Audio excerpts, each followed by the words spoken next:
Hi friends, welcome back to my channel. ಎಲ್ಲರಿಗೂ ನಮಸ್ಕಾರ. ಎಲ್ಲರೂ ಹೇಗಿದ್ದೀರಾ?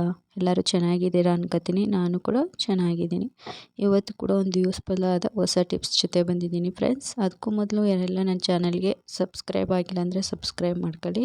ಹಾಗೆ ಪಕ್ಕದಲ್ಲಿರೋ ಬೆಲ್ಲೈಕನ್ ಕ್ಲಿಕ್ ಮಾಡಿ. ಕೊನೆ ತನಕ ಸ್ಕಿಪ್ ಮಾಡಿದೆ ವಿಡಿಯೋ ಕೊನೆ ತನಕ ನೋಡಿ ಸಪೋರ್ಟ್ ಮಾಡಿ ಫ್ರೆಂಡ್ಸ್. ಬನ್ನಿ ವಿಡಿಯೋ ಸ್ಟಾರ್ಟ್ ಮಾಡೋಣ. ಈಗ ನಾವು ಫಂಕ್ಷನ್ಗೆ ಹೋಗ್ಬೇಕಾದ್ರೆ ಸ್ವೆಟ್ ಆಗೋದಿರುತ್ತಲ್ಲ, ಕಂಕಲ್ ಭಾಗ ಸ್ವೆಟ್ ಆಗ್ತಾ ಇರುತ್ತೆ. ಅದಕ್ಕೆ ಅಂತಲೇ ಈ ರೀತಿ ಸ್ವೆಟ್ ಪ್ಯಾಡ್ ಕೂಡ ಸಿಗುತ್ತೆ ಆನ್ಲೈನಲ್ಲಿ.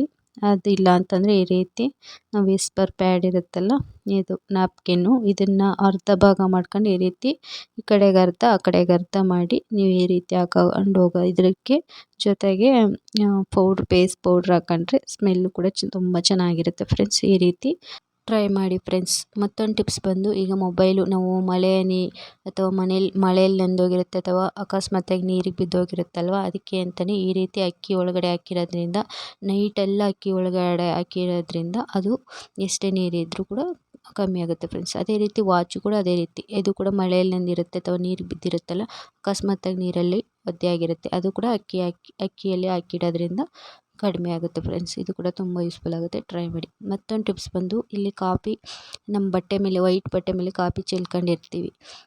ಆ ಕಾಫಿ ಯಾವ ರೀತಿ ಒಗ್ಸೋದು ಅಂತಂದರೆ, ನೋಡಿ ನಾನು ಇಲ್ಲಿ ಮಾಡ್ತಾ ಇದ್ದೀನಲ್ಲ, ವೀಡಿಯೋದಲ್ಲಿ ಏನು ತೋರಿಸ್ತಾ ಇದ್ದೀನಲ್ಲ ಅದೇ ರೀತಿ ಮಾಡ್ತಾ ಬನ್ನಿ. ನಿಮಗೆ ಯಾವುದೇ ಆಗಲಿ ಬಟ್ಟೆ, ಸೀರೆ ಅಥವಾ ಪಂಚೆ ಯಾವುದರಾದ್ರೂ ಸರಿನೇ ಈ ರೀತಿ ಉಜ್ಜೋದ್ರಿಂದ ಹೊರ್ಟೋಗುತ್ತೆ ಫ್ರೆಂಡ್ಸ್. ಇಲ್ಲಿ ಸಾಂಪು ಹಾಕೊಂಡಿದ್ದೀನಿ.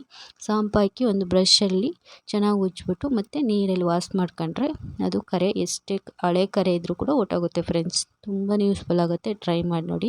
ನೋಡಿ ಎಷ್ಟು ಚೆನ್ನಾಗಿ ಹೋಗಿದೆಯಲ್ವಾ, ಈ ರೀತಿ ಹೊರ್ಟೋಗುತ್ತೆ. ಇದು ಕೂಡ ಯೂಸ್ಫುಲ್ ಆಗುತ್ತೆ, ಟ್ರೈ ಮಾಡಿ ನೋಡಿ. ತುಂಬಾ ಚೆನ್ನಾಗಿದೆ ಫ್ರೆಂಡ್ಸ್.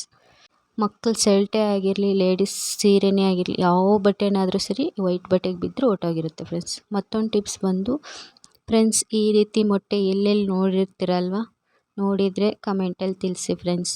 ನಾವು ಈ ರೀತಿ ಮೊಟ್ಟೆನ ನಾವು ತಲ್ಲಗಾಡಿ, ಎಗ್ ರೈಸ್ ಮಾಡೋ ಜಾಗದಲ್ಲಿ ಅಥವಾ ಮೊಟ್ಟೆ ರೆಸಿಪಿಗಳು ಮಾಡೋ ಜಾಗದಲ್ಲಿ, ತಲ್ಲಗಾಡಿಲೆಲ್ಲ ನೋಡಿರ್ತೀವಲ್ವ ಫ್ರೆಂಡ್ಸ್. ಈ ರೀತಿ ಇದು ಒಂದು ಸೀಕ್ರೆಟ್ ಏನಂತಂದರೆ, ಇಲ್ಲಿ ಈರುಳ್ಳಿ ಸಿಪ್ಪೆ ಹಾಕಿ ಬೇಯಿಸೋದ್ರಿಂದ ಈ ಕಲರು ಬರುತ್ತೆ. ನೋಡಿ ಎಷ್ಟು ಚೆನ್ನಾಗಿ ಕಾಣಿಸ್ತಾ ಇರುತ್ತಲ್ಲ, ಅದೇ ಥರ ಚೆನ್ನಾಗೂ ಬೇಯುತ್ತೆ ಮತ್ತು ಚೆನ್ನಾಗಿ ಸಿಪ್ಪೆ ಕೂಡ ಬಿಡಿಸ್ಕೋಬೋದು ಫ್ರೆಂಡ್ಸ್. ಈಗ ನಾನು ಚೆನ್ನಾಗೆಲ್ಲ ಬೆಂದಾದಮೇಲೆ ಒಂದು ಸ್ವಲ್ಪ ತಣ್ಣೀರಲ್ಲಿ ಒಂದು 10 ನಿಮಿಷ ಹಾಕಿಡೋದ್ರಿಂದ ಬಿಸಿ ಎಲ್ಲ ಆರಿ ಚೆನ್ನಾಗಿ ಸಿಪ್ಪೆ ಕೂಡ ಬಿಡಿಸ್ಕೊಳ್ಳುತ್ತೆ ಫ್ರೆಂಡ್ಸ್. ನೋಡಿ ಎಷ್ಟು ಚೆನ್ನಾಗಿ ಕಾಣಿಸ್ತಿದೆಯಲ್ಲ, ಕಲರು ಕೂಡ ಅಷ್ಟೇ ಚೆನ್ನಾಗಿ ಬಂದಿದೆ.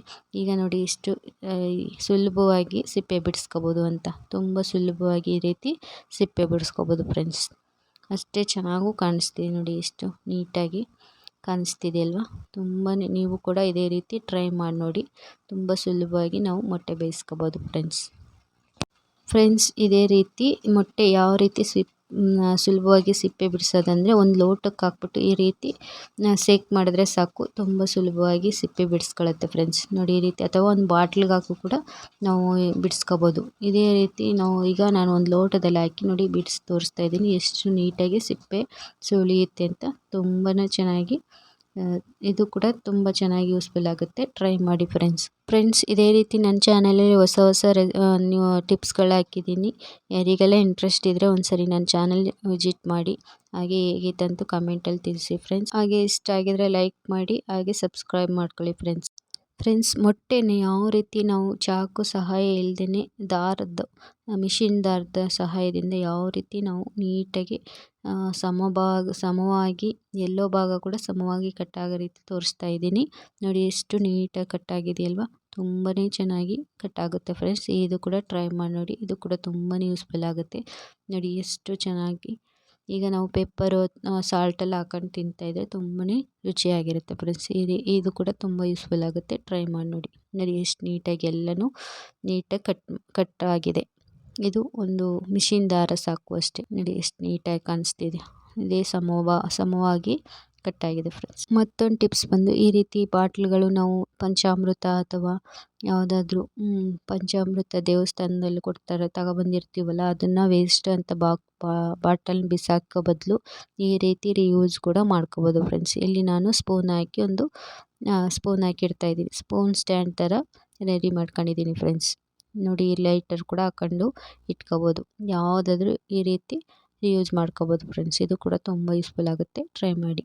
ಮತ್ತೊಂದು ಟಿಪ್ಸ್ ಬಂದು, ಈಗ ಹಾಲು ಒಲೆ ಮೇಲೆ ಇಟ್ಬಿಟ್ಟು ನಾವು ಬೇರೆ ಕೆಲಸ ಮಾಡ್ತಿರ್ತೀವಲ್ಲ, ಆಗ ಹಾಲು ಉಕ್ಕಿ ಚೆಲ್ಲೋಗೋ ಚಾನ್ಸಸ್ ಇರುತ್ತೆ. ಅದಕ್ಕೆ ಅಂತಲೇ ಈ ರೀತಿ ಟ್ರೈ ಮಾಡಿ ನೋಡಿ, ತುಂಬಾ ಯೂಸ್ಫುಲ್ ಆಗುತ್ತೆ. ಹಿಂಗೆ ಒಂದು ಬೌಲು ಉಕ್ಕೋ ಟೈಮಲ್ಲಿ ಈ ರೀತಿ ಒಂದು ಬೌಲ್ ಹಾಕಿಡೋದ್ರಿಂದ ಅದು ಉಕ್ಕಿ ಚೆಲ್ಲಲ್ಲ ಫ್ರೆಂಡ್ಸ್.